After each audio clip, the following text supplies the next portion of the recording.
고용창출장려금, 환수, 부정수급 처분 취소 심층 분석. 고용창출장려금, 환수, 부정수급 제도의 법적 기반. 고용창출장려금, 환수 및 부정수급 제재는 고용보험법과 고용창출장려금, 고용안정장려금의 신청 및 지급에 관한 규정에 따라 시행된다. 부정수급이 적발된 경우 지원받은 금액의 반환뿐만 아니라 부정수급액의 2배에서 5배에 해당하는 추가 징수와 함께 최대 12개월간의 지급 제한 조치가 부과될 수 있다.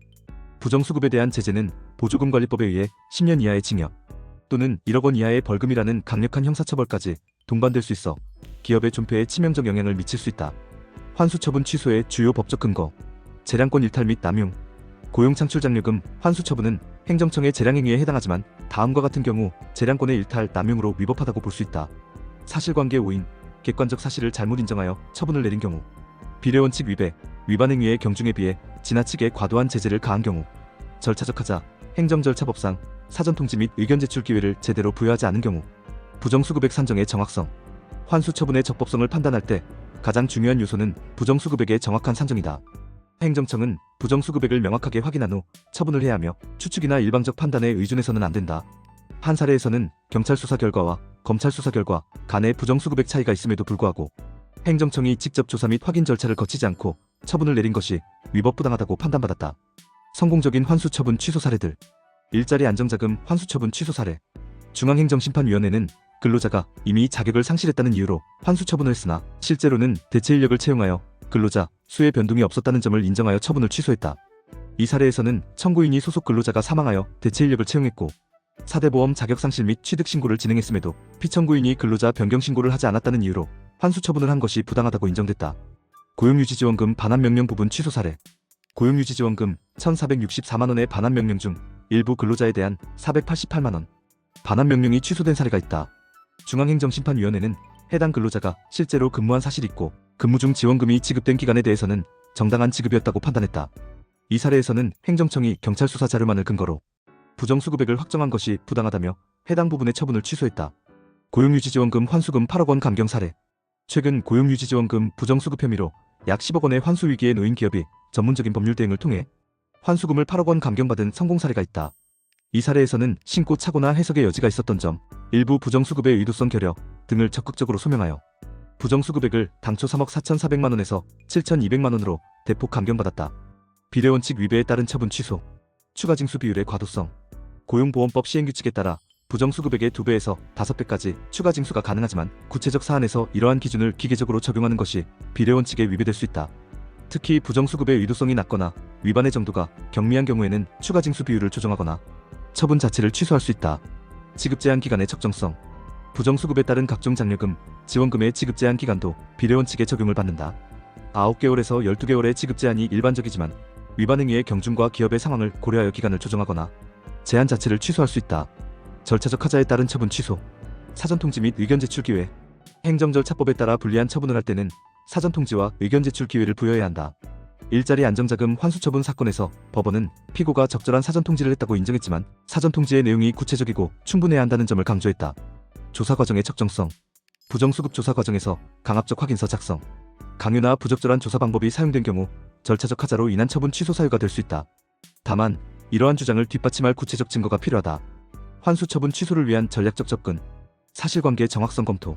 환수처분 취소의 핵심은 사실관계의 정확성을 입증하는 것이다. 행정청이 인정한 부정수급 내용이 객관적 사실과 일치하는지, 부정수급액 산정이 정확한지를 면밀히 검토해야 한다.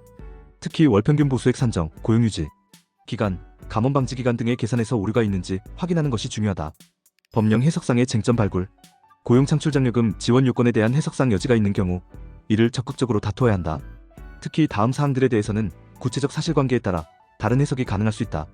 월평균 보수액 산정 기준, 실제 근무시간과 계약상 근무시간의 차이, 고용유지 의무 위반 여부, 50% 미만 근무 시에도 전체를 부정수급으로 볼 수 있는지, 감원방지기간 산정, 실제 입사일과 서류상 입사일의 차이, 비례원칙 위배 주장. 부정수급액 규모 대비 추가징수액이 과도하거나 기업의 존속에 치명적 영향을 미치는 경우 비례원칙 위배를 적극적으로 주장해야 한다. 특히 중소기업의 경우 환수금이 기업 존폐에 미치는 영향을 구체적으로 제시하는 것이 효과적이다. 이의신청 및 행정심판의 활용. 이의신청 절차. 고용창출장려금 환수 처분에 대해서는 처분을 받은 날로부터 60일 이내에 처분청에 이의신청을 할 수 있다. 이의신청은 행정소송에 앞서 처분을 시정받을 수 있는 중요한 절차이므로 적극적으로 활용해야 한다. 행정심판의 효과성. 중앙행정심판위원회를 통한 행정심판은 상당한 성공률을 보이고 있다. 특히 부정수급액 산정의 정확성, 절차적, 적법성 등에 대해서는 행정심판에서 유리한 결과를 얻을 가능성이 높다. 행정심판에서는 위법성뿐만 아니라 부당성까지 심사하므로 법령 위반은 없더라도 처분이 지나치게 가혹하거나 불합리한 경우에도 구제를 받을 수 있다. 고용유지지원금 특별쟁점. 고용유지조치 위반의 판단 기준. 대법원 판례에 따르면 고용유지지원금의 부정수급 여부는 1개월 단위로 판단해야 하고 한 달을 기준으로 해서 50% 이상 근무한 경우에만 전체 고용유지지원금을 부정수급이라 할 수 있다. 50%에 미치지 못하는 경우에는 부정한 방법으로 지원받은 금액에 한하여 환수 및 추가 징수를 할 수 있을 뿐이며 휴직기간 중 근무일수가 하루라도 존재한다고 하여 휴직기간 전부에 대해 부정수급이라고 판단할 수 없다. 실제 근무와 휴직의 혼재 상황. 실제로 근무한 일시와 휴직한 일시가 혼재하고 있는 경우에는 고용유지 조치를 어기고 근무한 날짜에 해당하는 지원금만 부정수급에 해당한다.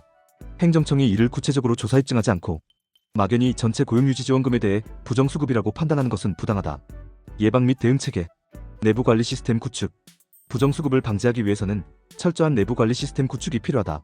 근로자 채용, 이직관리, 체계적인 인사기록관리, 급여 지급 내역관리, 정확한 급여 대장 작성 및 보관, 지원금 신청 서류의 정확성 확보, 신청 전 검토 체계 구축, 전문가 조력의 중요성. 고용창출장려금, 환수처분 취소는 복잡한 법리와 사실관계가 얽혀있어 전문적 지식이 필수적이다. 초기 대응 단계부터 경험이 풍부한 노동법, 전문가의 조력을 받아 전략적으로 대응하는 것이 성공의 핵심이다. 특히 보조금관리법 위반으로 형사처벌까지 받을 수 있는 상황에서는 수사 초기 단계부터 정밀하고 전략적인 법률 대응이 필수적이다. 고용창출장려금, 환수 부정수급 처분 취소는 기업의 생존과 직결되는 중요한 문제이다. 사실관계의 정확성 검토, 비례원칙 위배 주장, 절차적, 타자의 지적 등을 통해 체계적으로 대응한다면 처분 취소 또는 환수금 감경의 성과를 얻을 수 있다. 특히 초기 대응 단계에서의 전략적 접근이 최종 결과를 좌우하므로 전문가의 조력을 통한 능동적 대응이 필수적이다. 당신의 생각을 댓글로 남겨주세요. 영상이 도움되셨다면 구독과 좋아요,